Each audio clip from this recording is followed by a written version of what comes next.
जब हम परमेश्वर के प्रति आवेशी बन जाते हैं, संवेदनशील बन जाते हैं, जब परमेश्वर के प्रति अपने प्यार को जताने के लिए कोई परिस्थिति, कोई विचार, कोई चिंता, कोई निराशा हम बीच में नहीं लाते, सीधा परमेश्वर की ओर देखते हैं, तो ध्यान रखना यही बात स्वर्ग के राज्य से हमको एक अलग पहचान बनाकर देती है।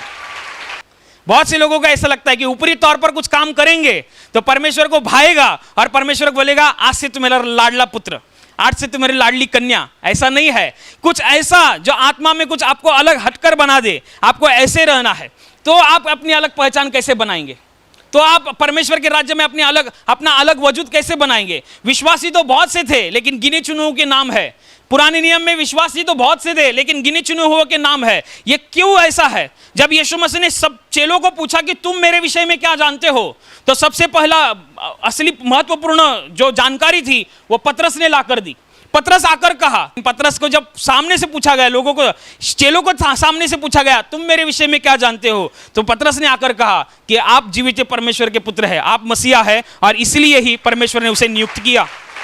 यीशु मसीह कहता है मांस और लहू से नहीं वरन मेरे पिता ने ये तुझे प्रकट किया है। पिता प्रकट कब करता है? आने वाली बातों को परमेश्वर प्रकट कब करता है? जब आप परमेश्वर के प्रति पूर्ण संवेदनशील होते हैं, पूर्ण आवेशी होते हैं। आप पतरस की तरह आवेशी है क्या?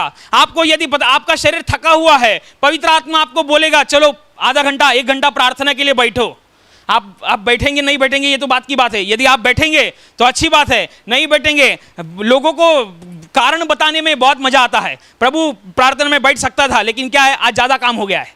प्रभु में प्रार्थना में बैठ सकता था लेकिन क्या है सुबह जल्दी उठने का है। प्रभु में प्रार्थना में बैठ सकता था ऐसे, लेकिन कोई होता है जो बोलता है बोला गया है तो बैठो प्रार्थना में, नींद आई नहीं आई वो परमेश्वर बात का बाद में देख लेगा, लेकिन परमेश्वर ने कहा प्रार्थना में बैठो तो बैठो, उसका आगे कोई विकल्प नहीं है।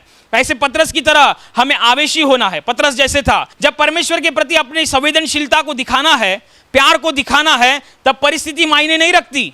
आपकी परिस्थिति क्या है? क्या आप आनंद में हैं?